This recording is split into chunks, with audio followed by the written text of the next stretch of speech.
Anin, Bojo, Joel Egoissa and Dishmakas. Welcome to another episode of White Buffalo Circles at Home Edition.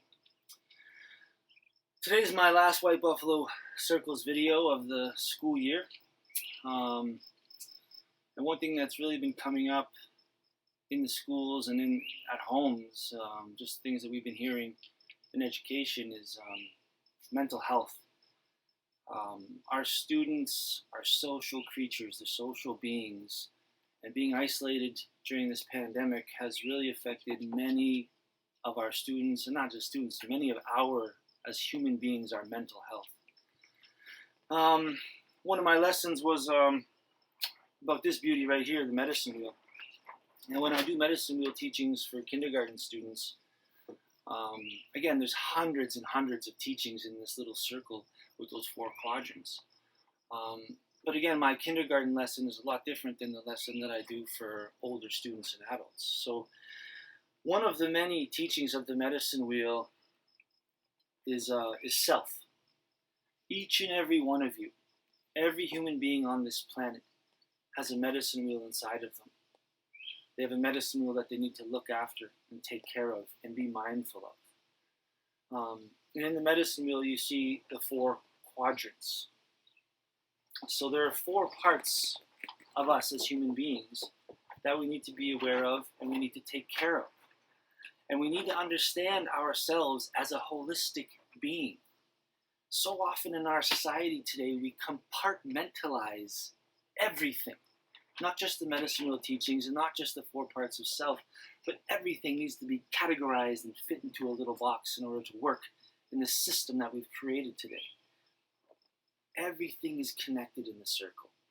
There's no compartmentalization in circular thinking, right? That is a completely different way of thinking that medicine wheel teaches us. Each part of this is us. So we need to examine the parts of us and look at what we need and where we're lacking. So in today's modern world, if you need some spiritual guidance, you might go to your church or your priest or whoever it might be. If you need some physical guidance, you got your doctor to go look at your physical body. If you're having psychological problems, mental health issues, you go to that psychologist, that therapist, right? If you're having emotional problems, again, you might go speak to a counselor or somebody like that. You're taking these 4 parts and these 4 issues that humans face every day, and you're breaking them up into different boxes. They are all interconnected. They are all you. And that is what mental health is. That is the holistic approach of the First Nations people in these lands that we've had for thousands of years. So I'm going to do a quick teaching about that as far as the medicine wheel is concerned today. Now, the first part of the medicine wheel that I like to talk about is that physical self. This body, this skin that we are in, this form that we have here in the physical world. And I don't need to talk much about that because in mainstream education, they mention the physical well-being. You got to exercise, you got to eat right, you have to take care of this physical body, drink lots of water and different things like that. So generally when I do this teaching, I don't spend too much time talking about the physical part of that medicine wheel. But again, in today's pandemic, it's very important, man. When you get out there in Mother Nature and you go for a run, you go for a walk in the bush, you are a part of creation. You get your endorphins going, your blood flowing, and those endorphins help to make you feel good. They help to relieve stress. They help to connect you to all of that creation around us.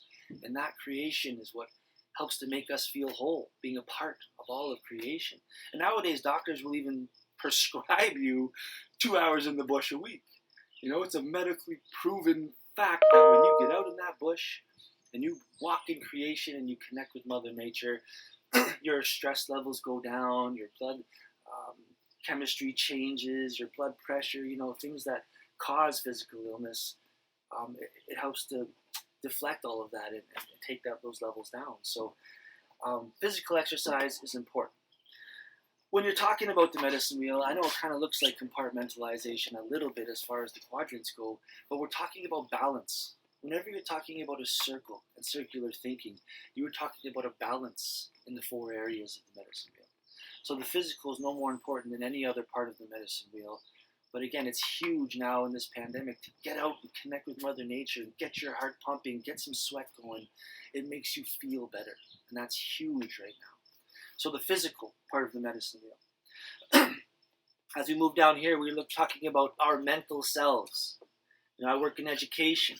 I tell students, or when I do this teaching, what is the point of being in this building? Why do we get up every morning and come to school? Right? We come to school to learn. One of the 7 grandfather teachings is Amik, that beaver, and he teaches us about wisdom. And wisdom is that ability to cherish knowledge, to gather and cherish every little bit of knowledge. You learn these new things every day from your teachers, from your friends, from creation, and you put those teachings into your basket of knowledge. And you carry those teachings with you for the rest of your life. Right? One of those things that they call people like me is knowledge carriers. And my good friend Will Moore, and we had a conversation a while ago, because one of the terms also is knowledge keepers. And he doesn't like to use that word knowledge keeper because it's not about keeping it secret and keeping it safe. It's about sharing it. We learn this knowledge, this traditional knowledge, and we carry it with us. And whenever we see an opportunity, we take that knowledge out and we share it with as many people as will sit and listen to us. So the mental self is very important as well. You need to learn something new every day. I don't go to school anymore to learn. Even though I learn many things from my peers and from students, I'm not there to learn. I'm there to share the knowledge that I've been lucky enough to have been shared with me. So it's so important that we learn something new every single day. If you're going to live this life right, if you're going to walk that good red road and really cherish knowledge, then you learn something new every single day. That's why in our culture, you could not be a teacher until you were an elder, until you were 80, 90 years old. When you live 90 years on Mother Earth, 90 years in creation, and every day you learn something new and you put that into your basket, by the time you're 90 years old, if you live this life right, your basket is overflowing with beautiful knowledge that's now ready to be shared with those young ones, right? Our teachers taught the youth in that medicine wheel teaching. Our elders taught the youth in that medicine wheel teaching, while the adults were taking care of the community and taking care of those young ones. So the mental health part is absolutely crucial as far as gaining knowledge and gaining strength every day with the knowledge in your basket. As we come down here into the southern part of the medicine wheel, now we're getting into the emotional quadrant of the medicine wheel. Humans are incredibly emotional. Again, I don't talk too much about the Bible, but I do work in the Catholic system. So one thing that it says in the Bible is that God made us in his image. And I hate to talk about he, she when you talk about the Creator, but that always made me think when I was growing up in church, what does that mean? Does God have 10 fingers and 10 toes? Does he look like us? And over a lifetime of learning, what I think that kind of refers to is emotions. I think the Creator has a wide range of emotions, and he gave us that gift in that image. We love to laugh, we cry, we scream when we're angry. We are a roller coaster of emotions. And for me, that was a really hard part of my learning, was being able to express myself emotionally. Because as a young man growing up, a lot of the men in my life would really try and hold back those emotions. I would be an 8-year-old boy, I'd be sad, and I'd start to express those emotions through tears. And I would always get, "Stop crying. What are you, a girl?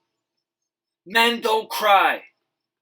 And I hope our boys aren't getting that as much as I did when I was growing up. But that's something that I always got. Is apparently men don't cry, and stop crying because men don't cry. And that's a joke. Every time I go into classrooms, into schools, I make sure I tell young boys it's perfectly normal to cry. If men were not supposed to cry, men would not have tear ducts, and we would not be able to cry. Right? Crying, having emotional responses, that is completely natural. It is healthy. It is how we express our emotions, through tears. And a lot of people don't know this too. Our body is a sponge, our skin. Right? You put on bug spray, it sucks into your body. Sun lotion, all these different things that we put onto ourselves, it absorbs into our skin and it absorbs into our body. And many of the toxins that absorb through our skin actually get stored and funneled to our tear ducts. So when you cry, it is an absolutely healthy expression of your emotion. And it is a physical cleansing of the toxins that have been building up in your body since you last cried. So it's so important that we are free to express our emotions, because we are emotional creatures. And what's healthy is finding good ways to express those emotions, like anger, because so many students that I work with, they don't know how to express their anger in a good way. So that's one of the jobs that we have in the school as support workers and teachers, is helping those students work through those emotions and find healthy ways to express them, not to suppress them, to express them in a healthy and good way. So we are very emotional creatures.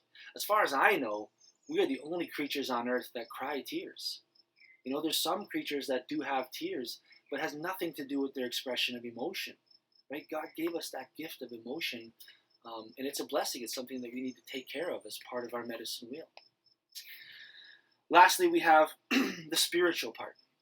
And again, that is something, in my opinion, that we have been disconnected from, is that spirit inside of us, right? We want to label it and categorize it and quantify it.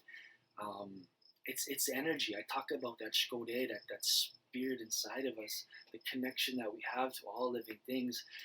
That's where that walk in nature really comes in handy, because your spirit feels the connection to the energy around you. When we're stuck inside all day long staring at these screens, we are disconnected from creation. We're disconnected from our natural place in the circle. So it's so important that we find that spiritual connection to the energy around us. And again, there's many different religions and faiths and spiritualities around this planet. And I don't care what spirituality, what religion you're from. What's important when you're talking about those medicine wheel teachings is acknowledging spirit and acknowledging the connection that we have to the things and people and energy around us. It's so, so important to do that. When I'm feeling sad, when I'm feeling angry and stressed and depressed, and again, I share this with my students all the time, that is your spirit. Your spirit is hurting, and it needs to be cleansed. And one of the things that we do to cleanse our spiritual energy in the Ojibwe culture is that smudging ceremony. You know, I smudge not every day. I smudge when I need to. I smudge when I feel the urge to help to strengthen my spirit. So that's just something that we do. And again, going for walks in Mother Nature, you know, really listening to the wind and the birds and the creation, you know, having that connection, that is food for the soul. That is food for your spirit. Singing, right? I talked about that in my drumming video. That's food for your spirit. That's good medicine for that soul. You can sing out loud and sing with that freedom. So I always encourage my students to do all of those things. So during this time, man, this pandemic, when we're locked inside, I really want everybody out there to acknowledge the medicine wheel that we all have inside of us. Look at which part you need to work on more. You know, you don't want to be the strongest, most muscle-bound guy out there exercising every day, but not take some time to read a book and to explore that mental part of your medicine wheel. You know, you don't want to be the most spiritual person in the world, but not take some time to acknowledge your emotions and have a good laugh and connect with those people around you. So it's always about balance when you're talking about the teachings of those medicine wheel. So I encourage everybody out there to examine your medicine wheel. See where you're hurting and where you're lacking. Acknowledge the ones that are full and the ones you've been working on, but always try to strive for balance in your life as far as those 4 quadrants go that we all carry inside of us every day.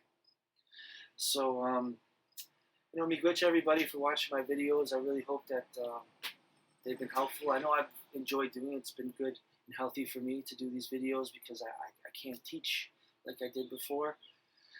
I want to say Bama-Pi. Everybody stay safe out there. I really hope this ends soon, and if it doesn't, look for more videos coming up in the fall because I'm going to share these teachings in any format that I can. So be safe. Bama-Pi.